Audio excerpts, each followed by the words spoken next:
Kasama po natin sa studio ngayon si Nanay Marilyn at humingi siya ng tulong na mapagamot ang kanyang anak na disgrasya sa isang resort sa Antipolo. Magandang tanghali po, ma'am. Magandang tanghali po. Miss Marilyn, so yung inyong anak, nasaan po ngayon? Nasa bahay na po. Nasa bahay. Siya po ay na-aksidente Opo. sa swimming pool ng isang resort. Bosay. Anong pangalan po? Bosay Resorts po. Bosay. Kailan po ito? February 5 po. February 5. Okay, so wala na sa hospital ngayon. Wala na po, nakalabas na po siya. Okay. Paano siya na-disgrasya, ma'am? Nadulas daw po. Saan po siya nadulas? Doon daw po sa, pag-ahon daw po ng swimming pool, bumaba siya sa may hagdan, doon po daw siya nadulas. Doon sa hagdan ng Opo. swimming pool. Opo. Okay, at nung madulas siya, Nawalan daw po ng malay, sabi po ng mga kasama niya pong nag-swimming. buti naman at naagapan at naiyahon siya.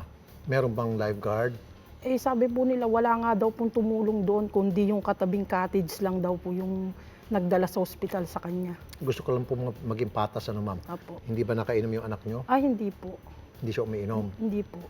Okay. So, nadulas lang siguro may problema doon sa hagdan. Opo. Right. Ang pagpunta nyo rito ay para humingi ng tulong upang mabigyan ng financial assistance po. yung po inyong anak. Opo. So, ang laki na po ng gastos niyo sa hospital, wala man na naibigyan na tulong itong resort. Opo. May nakausap na ako kayo sa mga taga-resort? Meron po, nung nagpunta po kami, mga mga naglilinis lang daw po sa resorts yun, mga tauhan lang po. Hindi niyo po napag-alaman kung meron insurance yung resort. Hindi po namin, Sige.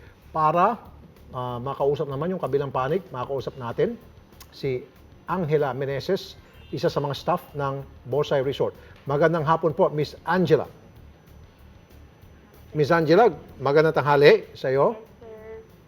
Miss Angela. Yes, sir. Good afternoon po. Good afternoon, si Rafi Tulfo po ito sa TV5. Apo. Alam niyo na ba itong pagka-aksidente sa anak ni Mrs. Panganiban? Anong pangalan niyo po ng anak niyo po, ma'am? Ria Pexon po. Ria, Yes po. babae po pala ito, Pexon. Okay. Naimbestigahan niyo na po ba, ma'am, yung pagka-aksidente rito kay Miss Pexon? Yes, sir. Bali, kasi ang nangyari po ata dyan, may mga kaibigan siya, tapos naghaharutan ata sila. Parang ganun ang report po sa amin. And then, okay. nadulas siya, tapos nabagok. Tama po ba? Ganun ata yung nangyari sa kanya. Yun nga po, sabi nga niya nadulas. Kaya tinanong ko kanina kung nakainom ba yung kanyang anak. At that time, hindi naman daw po uminom yung kanyang anak. So, nadulas at nabagok yung ulo semento. Yes, after po nun ata, tumubo yung tenga niya. Okay. May lifeguard ho ba kayo sa resort ninyo, ma'am? I'm sorry, sir. Sino hong nagsalba sa kanyang anak? Sino hong nag-ahon sa kanya sa swimming pool? Kasi nahulog daw po sa swimming pool. Ay, bali, sa report namin, sir, hindi siya nahulog sa pool. Saan po? Nadulas po ata siya. Naglalakad ata sila niyan, sir. Tapos nadulas siya pababa. Kasi dito sa resort namin, pababa po yun. Okay. So nadulas siya sa resorts, hindi sa loob ng swimming pool, kundi siguro sa mga semento doon. Yes, sir. Okay, na-inspection ninyo ho ba yung semento na kung saan siya nadulas at bakit siya nadulas doon?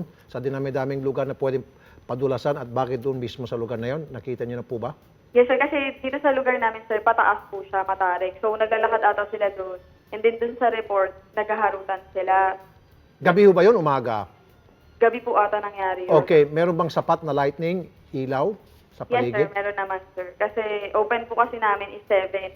Pagdating ng 7, lahat ng lights open na siya. Okay. Wala ho bang mga tipak doon, bato o yung hindi pantay-pantay na semento, kaya doon siguro ang dahilan kaya siya nadulas? Yun ba Wala yung naman, naimbestigahan sir. niyo? Wala naman po. So nadulas lang dahil sila ay nagharutan. I see. Pero willing naman po namin silang tulungan. I-ano pa lang namin sa insurance namin, sir. Okay. Yun nga po tinatanong ko siya kanina kung meron po kayo insurance. So meron po. Meron kami insurance. Sige po. Ma'am, pakitulungan na lamang. Okay po. Pakitawagan po yung inyong insurance company at Yes, yung po yung makikipag-usap dito kay Mrs. at doon sa ospital upang magamot yung kanyang anak. Hindi lamang yung during, kundi after kasi magkakaroon natin mga therapy at CT scan. Sige Okay. po. Ano Miss po ulit name ni Meneses. ma'am, sir? Sorry. Ang name po ni ma'am ay si Miss Marilyn Panganiban Panganiban. po. Sasamahan po namin dyan sa inyong tanggapan, Miss Angela. Okay, sir. Miss Angela, maraming salamat po ma'am ha sa inyong time na binigay sa amin. Magandang tanghali po, Madam Angela. Thank you, sir. Thank you so much po. Okay naman palang kausap yung resort. Okay na yan. Huwag tayong OA. Okay na yan. Magandang kausap yung resort. At sa nakikita ko, willing sila makipag-ayos at tulungan yung inyong anak. Okay? Sige po, ma'am. Maraming salamat. Ma'am, dito lang muna kayo. Opo. At sa ating accomplishment report, lumapit sa atin si Marivic Tulfo. Tulfo. Tama, matatandaan ko to na isang OFW nitong Biyernes. Ito ang kanyang sumbong noon. Hayop ka, Darwin Judalena. Ang bababoy niyong dalawa sa mismo pang pamamahay natin, sa mismong higaan at kwarto natin, ginagawa ninyong dalawa? Oh my goodness, anong ginagawa niyo? Kukunin ko yung anak ko. Kailangan ko siyang kunin, ayaw ko siyang lumaki na nakikita niya yung mga kahayupan mong ginagawa niyo. Aso itong yung si ate, nag-Saudi, si kuya, sinota si Yaya. Si Yaya at si kuya ay magpinsan. Ito na ba yun? Okay. Yan po ay nabigyan na ng aksyon nung araw din yun. Sinamahan natin sa itimbre si Marivic sa police station ng Rodriguez Rizal. Kasamang Women's Desk at Social Welfare Department ng munisipyo, tinungo natin ang bahay ng asawa ni Marivic na si Darwin. Hinarap naman tayo ni Darwin. Pero nagkaroon ng sagutan sa pagitan ni Janice at Marivic at ang electric fan na ginagawang palusot na kaya sila nagtatabi sa kwarto ng asawa ni Marivic. Ayun oh, saan yung electric fan? Okay, electric fan. Inimbitahan sila sa opisina ng MSWD at doon ay nagkaroon sila ng kasunduan na tuwing Lunes hanggang Biyernes ay mananatili. Yan ang electric fan ha. Ang bata sa pangangalaga ni Darwin dahil ito ay nag-aaral pa. Kasi ang sinasabi nga, yung electric fan daw ang dahilan kung bakit kailangan matulog sa isang kwarto si Yaya at saka si Kuya. Okay. Habang Sabado at Linggo naman kay Marivic. Pero pagkatapos mag-aaral ng bata ay mapupunta na ito sa pangalaga ng kanyang ina. Dahil dito nagpapasalamat si Marivic sa aksyon na ating ginawa para makasama na niya ang kanyang anak. Idol Rafi Tolfo, maraming salamat po. Yung nilapit ko pong reklamo kanina, ito na po, nakuha ko na po yung anak ko. Kung may relasyon man po sila, wala na po akong pakialam doon. Ang importante po sa akin ngayon, nakakasama ko na yung anak ko, nakuha ko na po. Maraming salamat po, Idol Rafi Tolfo.